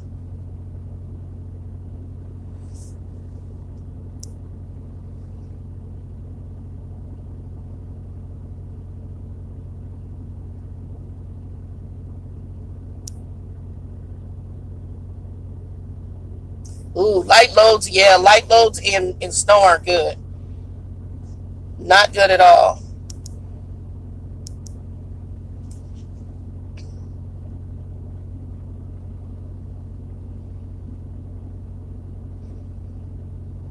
Yeah, that's what and that's where you see some of these independent these guys who are trying to build fleets. But if you get a good one who really has a good mind to care somewhat about his equipment and his people and the motoring public. Like I was listening to him, he's like, yeah, I put these type of tires on because I'm going into this area. That's what you want. You want someone who thinks like that operating this equipment. But if all you're thinking is, hey, I'm putting a body, because really I'm just a casualty of war to these people. If I get a load there and if I die on the way, they're gonna scrape that truck up off, scrape my body into something, send my ass home somewhere, or cremate me, and then they'll put another truck on the road and have them driving the stuff and still not doing anything different, putting the blame on me for whatever accident it was. And hey, you shouldn't have driven that equipment like that. I mean, they're not going to go back to, oh, we did a maintenance sticker passing this truck for federal and company regulatory guidelines on this date.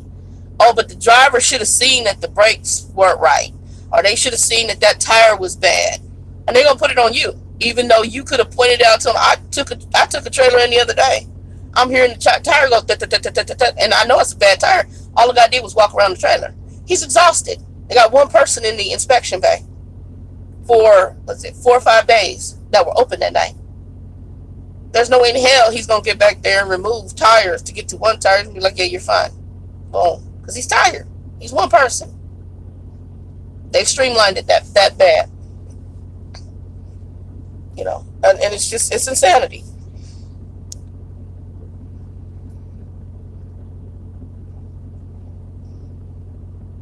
And that's, you know, when companies preach safety, if you don't put feet to those words, it's just words. It's kind of like an old saying from the Bible: faith without works is dead, words without action are dead. It don't mean nothing. Don't mean a dang thing.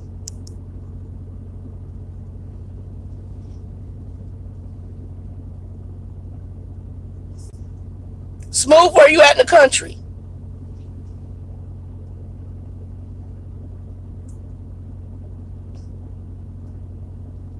And are you a lease purchase op or a company driver?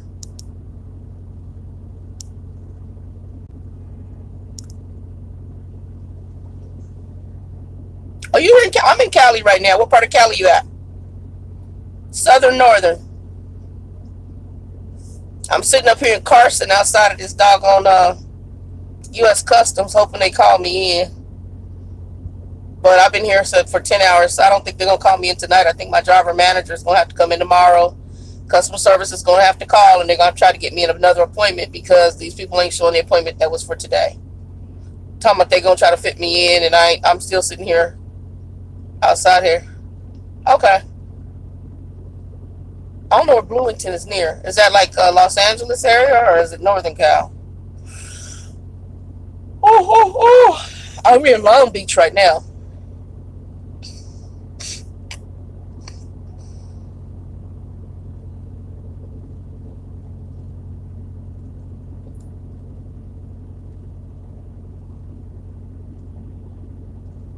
Okay, you're a company driver.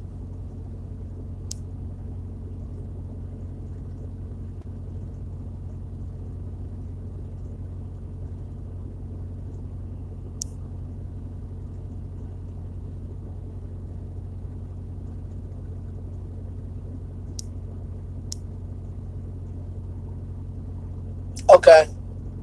Good to know, Lua.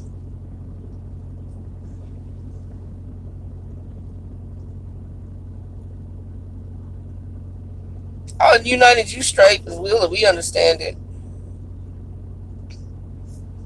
I like driving Nevada. Most of Nevada, except for in the winter months, going up into Reno.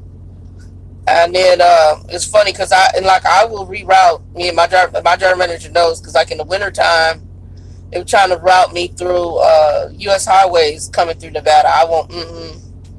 I stay interstate.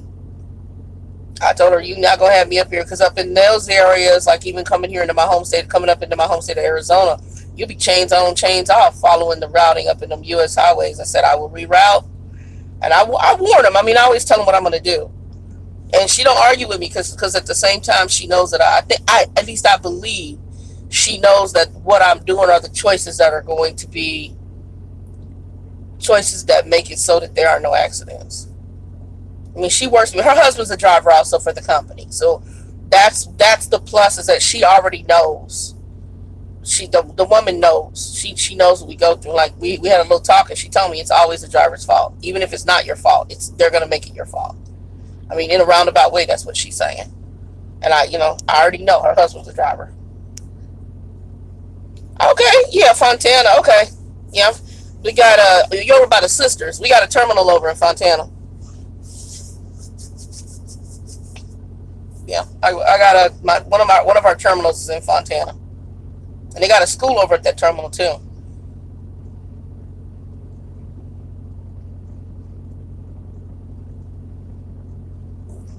And I like the sister truck stop. I just like to go there because they got the little Greek salad. That's always food, y'all. And the washout. I like the washout for the reefers. The washout for the reefers is pretty quick. So I usually go there to get the trailer washed out, since ain't no Blue Beacon in the area. That's usually where I go, is to the sisters.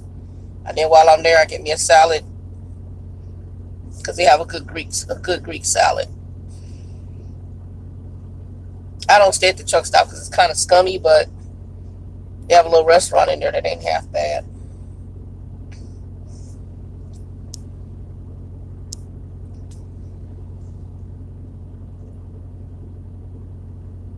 Yeah, I'm an hour and a half. I'm based in Europa, so I'm an hour and a half. I'm about an hour from my Europa terminal. Yeah, they got a couple little salads there. Like, I got some Greek salads. It looks like the place is owned by somebody who's from the Middle East. Little restaurant. So they got they've had some kebabs and stuff like that. It's pretty decent. But I like that they have a Greek salad, and they do like some fresh lemon on it and stuff, and it's just very fresh and good. So I usually go there and get that, and then sometimes I'll just get the salad with no meat, and then I go over to Petro, and I like the Petro chicken salad. I get that and some fruit. And even though I'm fat as hell, I do like veggies. I'm weird because I love veggies. Y'all see my crazy veggie pizza on one of my old videos. Love veggies.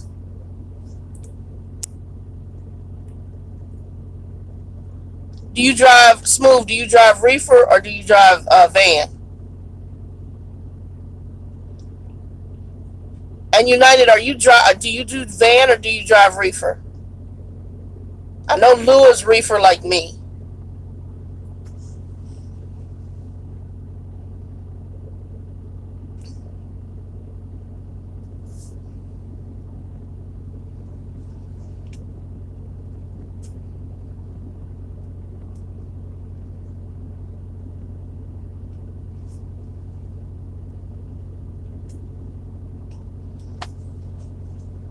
I can tell we all must be bored because all of us up here shooting the shiznit late at night. I'm like, I took 4-hour nap and I'm wide awake. I'm going to go look at that pole and see if I think he hit that pole. I thought he blew a tire, but I think there's like a pole there that it was already, you could tell another driver had hit it, and I think he hit it with his back tire, because all I know is I saw dirt, a puff of dirt, so I figured he hit that pole, and ain't nobody really gonna say nothing to him. The pole had already been hit.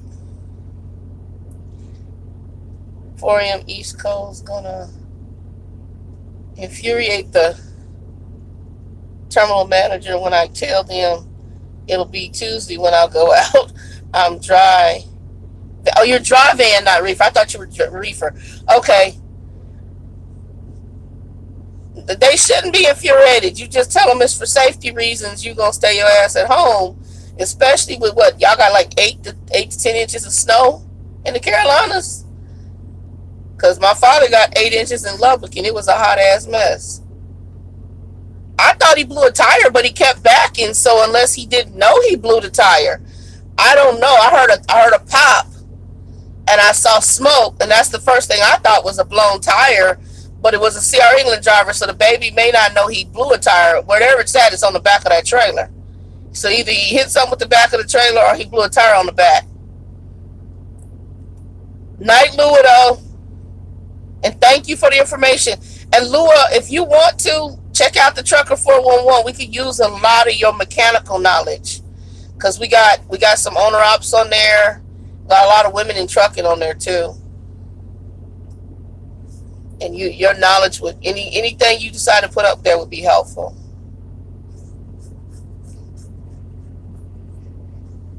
And thank you for helping with the airline question, Lua. Lua, y'all. Lua be knowing their stuff. They're the ones that I had airline issues. They knew it was an airline relay on the trailer. And because I had a trailer that I had taken from a beef company, one of our trailers. And when I was driving it, you know how you do your pre-trip with your emergency brakes? Well, that worked. But when I'm driving it with the foot pedal, it felt like the trailer wasn't stopping. I was already away from the customer in Kansas, and something just said, pull over and try the trolley brake. Because the trolley brake, if you use your trolley brake, it'll tell you if your foot brake is working. Most of us are taught on a pre-trip to use the red brake to check your brakes. Check both.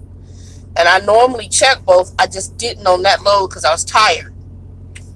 And sure enough, the trolley brakes weren't working, which means my foot brake wasn't working to stop the trailer. And it was a heavy, it was like 40,000 pound load. But I was coming out of Kansas, so I was straight.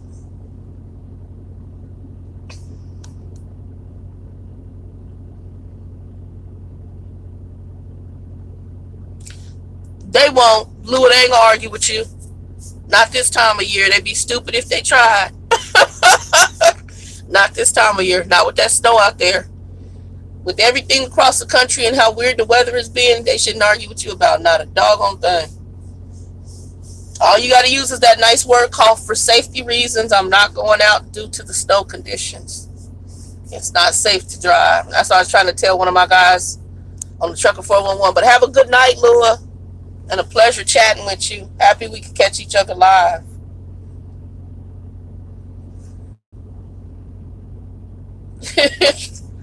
Yeah, that safety word gets you out of everything. My father did railroad for over 20 years, and that's exactly what we use. That word safe, and they leave your ass alone. Excuse me for a second, guys. Let me just check and see what's going on outside the window.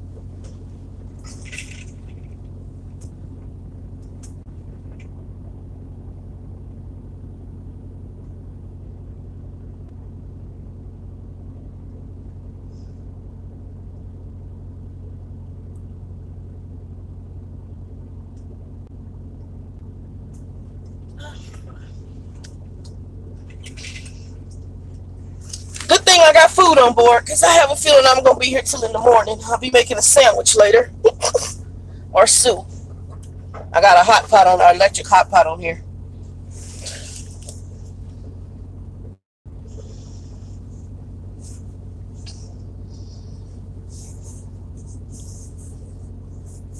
Keyword safety, always. I had to tell one of my guys on the 411, he's working for, and I can say it, he's working for Werner. And I've worked for them before. And they've been trying to send him up in the East Coast. Well, they got him living up in the East Coast because he's a new driver and they do that evil stuff to him. And I told him, I said, he wants to open his own truck. He's a contractor. So he's been wanting to get into trucking. What he's going to do, he already has contracts for his contracting business with FEMA. He's going to end up getting smaller trucks and leasing them onto, or working with those onto his FEMA business. Which is genius. It's a genius idea. So he's doing his year in trucking to get his CDL active and to pay off his school because he's very frugal. And he already has a business, so he's already a businessman. But he's learning, you know, one thing I told him, I said, I like the fact you're learning the business from the ground up. Because now you know as an employer what truck drivers really go through. It's been his dream to always drive a truck. He's like, Shannon, this is no way to run a business. Right. So now you're learning what not to do. You're learning you want to do, hopefully treat your drivers better, hopefully keep them out of the conditions you yourself don't like. And for the exact reasons, one is safety. So instead of him telling him that, he basically cussed the man out and told him, F no, I'm not. I was like, yeah, you're going to keep you up there now because you pissed him off. There's a way to talk to him. Like I tell my driver manager, it's never personal. You know, I might be frustrated. You might hear me say some bad words. It is never personal. And we pre-warn her because it's not. Okay, I was wondering if Werner had a school. I didn't know if they had a school. I went to trucking school, and after my trucking school, Werner was my first choice back in 2009 because I could have a dog. It did not work out, so I ended up going over to Swift. But, yeah, I didn't stay with Werner. I would think I was there exactly probably 60 to 90 days. And then I was like this. I went through 3 trainers. The last trainer was better than most, but you know, we're coming out of a curve, and I told her, I said, I'm not taking you. You can take it at 65. I'm not taking that curve at 65. Thank God I didn't. I took it at like, I think 50, 55, and the load shifted, and that was my first time sliding in a truck. Oh, they own Roadmaster. Okay, because everybody was talking about how horrible Roadmaster is. Okay, that makes sense. Most starter companies' training schools suck. I hate to be mean, but they do, with the exception of probably Prime. Most starter companies' trucking schools, I'm hearing just horror stories. I went to a regular trucking school. So, yeah, I went to a school in Phoenix called AIT. My trucking school was 6 months long, but I was sharing with everybody, my trucking school cost me almost 10 grand, so it was expensive. It was like 9,000 or something, financial aid. So between financial aid and a personal loan, that's how I paid for trucking school. But I had 6 months, and 6 months is a lot. Okay, so you did 1995 daily truck driving school in Buford, Georgia. How long was your school in 95? How long were you in it? Because I'm here at the company I'm at, they have a trucking school. They asked me to be an instructor for it or to apply for an instructor position, but it's only 3 weeks long, and I just couldn't. And Lua, who was on here, I think it was Lua, who had trained before, told me, you don't want to become an instructor because if something happens, they can pull you into court. There's a whole bunch of drama with it.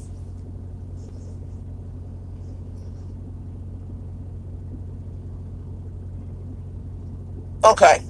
So Smooth, you might be at the company I'm at. If you're where I think you are, you're probably at the company I'm at.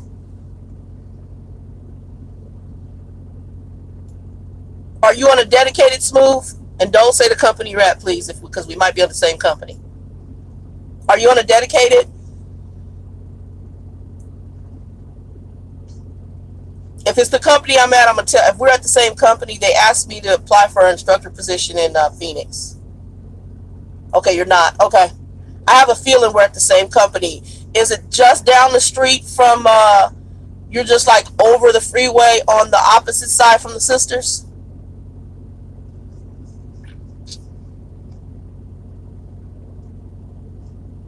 And there's a little truck stop there?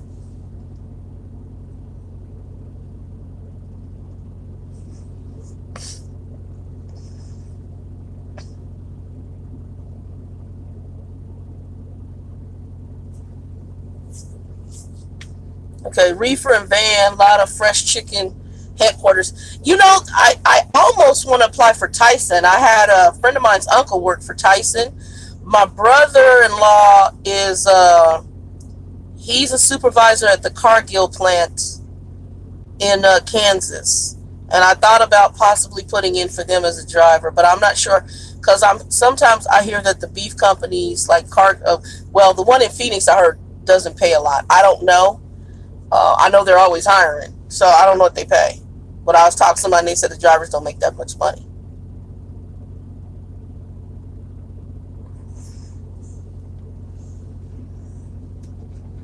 Yeah, Smooth, I got a feeling me and you're at the same company.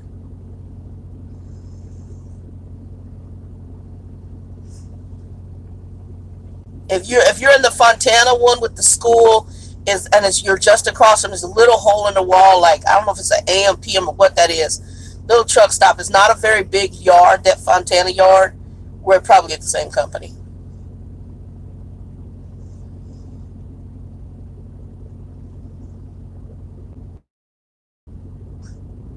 Oh, I love Costco. I used to do dedicated Costco for this company. As a matter of fact, I did a Costco. My first stop on this run was Costco here in Mira Loma, Yoruba.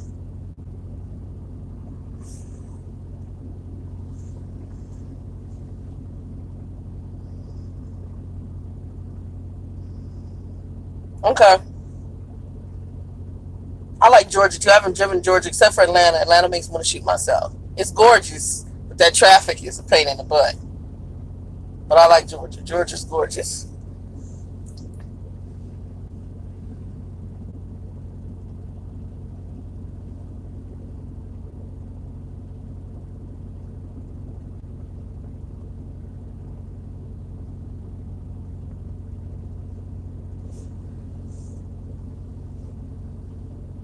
I don't know if we lost Smooth. I think Smooth is at unless he's working for Werner. I do know Werner has a terminal there near the Fontana area too. Either a drop yard or a terminal, because I passed it the other day. Werner has a lot of drop yards, so it could be a drop yard. But I thought it was a little terminal.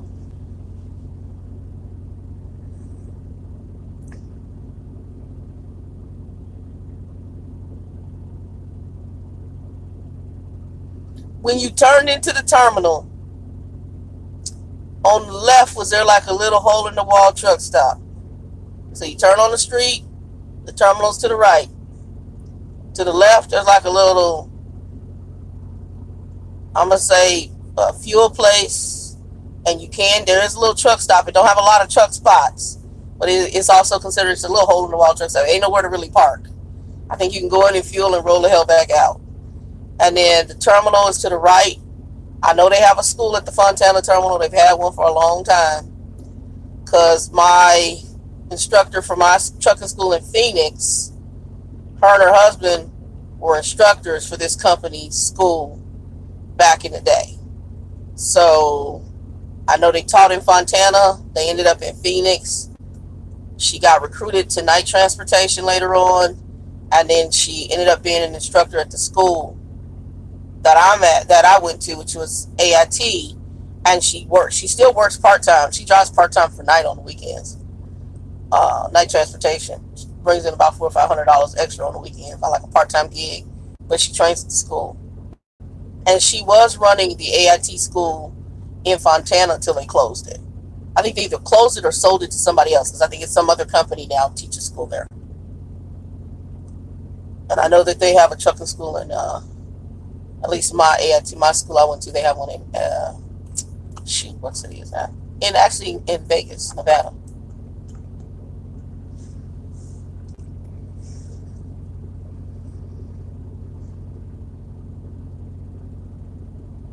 So Smooth, are you based out of California? Is this home for you?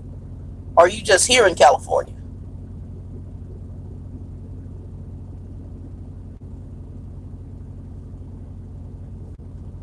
And guys, we done been on here almost 2 hours. I'm gonna have to cut this laugh up. Be like, she bored as hell. I was bored. I kind of, this live thing, it lets me just chill out and get some stuff off my chest. And y'all helped me tonight, because I was on the ledge. I ain't gonna lie. I was at that point of telling my driver manager, here's your truck. You are from Cali. Okay. What terminal are you based out of? Are you based out of Fontana?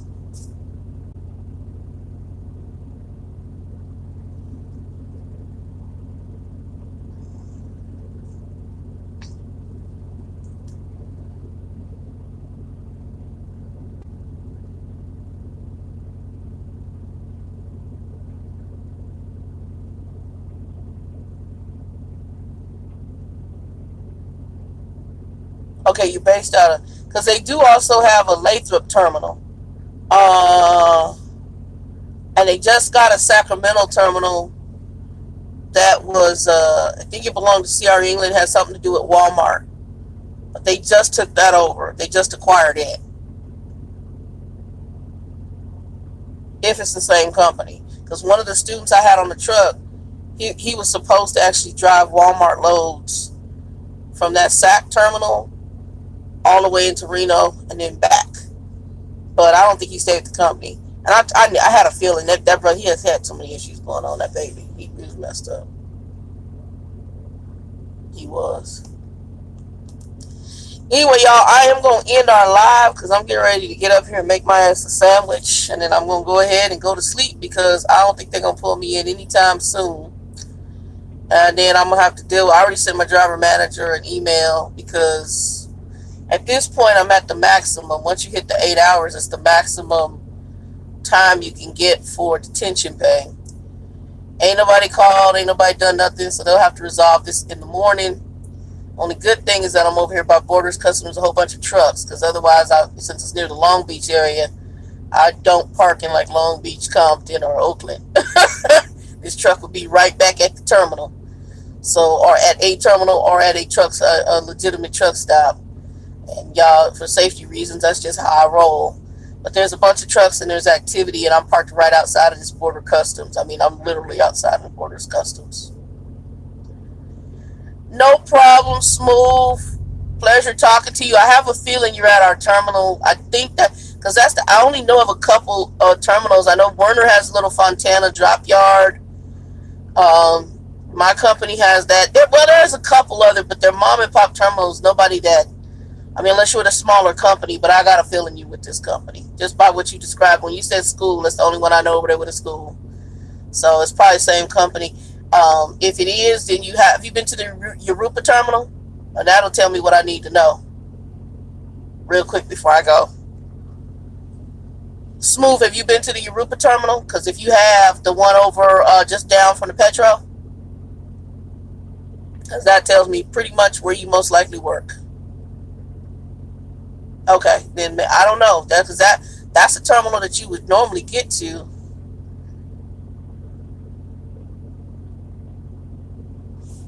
What you say, United? Brokering a lot of fruit out of Florida right now. Citrus very hot. And you know, United, real quick before I go, the furthest I've been into Florida in trucking is Jacksonville. I have never been any further than that. My best friend and her husband, when they got out the military, they live in West Palm, and I ain't seen her in a long time. We talk on the phone all the time. And eventually, that's another reason I want to get my own truck, is I can actually go places that sometimes, because this company's going to go, I think I have only had one load that was supposed to go into Florida.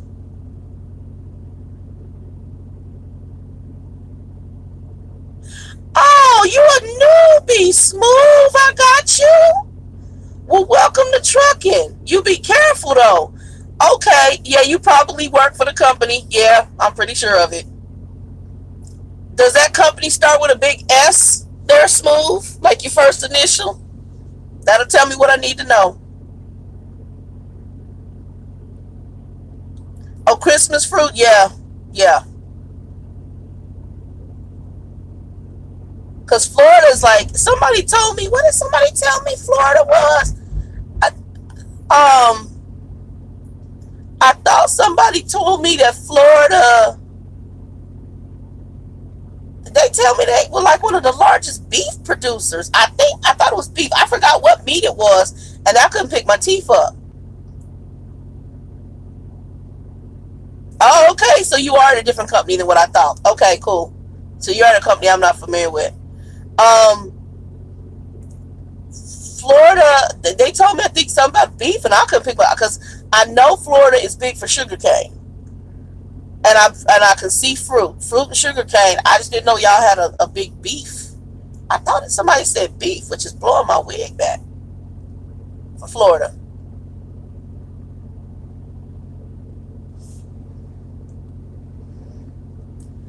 And Smooth, yeah, be careful. I'll probably be doing these whenever I'm down like this. Just sometimes I just like to shoot the shiznit.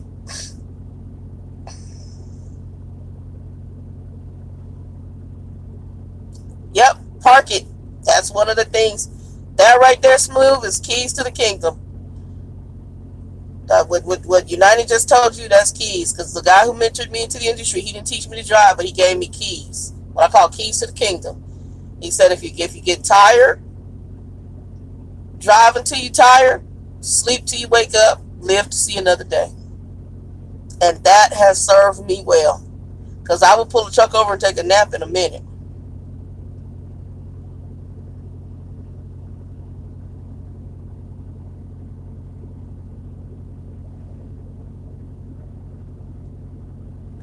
Oh, downgrade? Did you do it automatic or manual?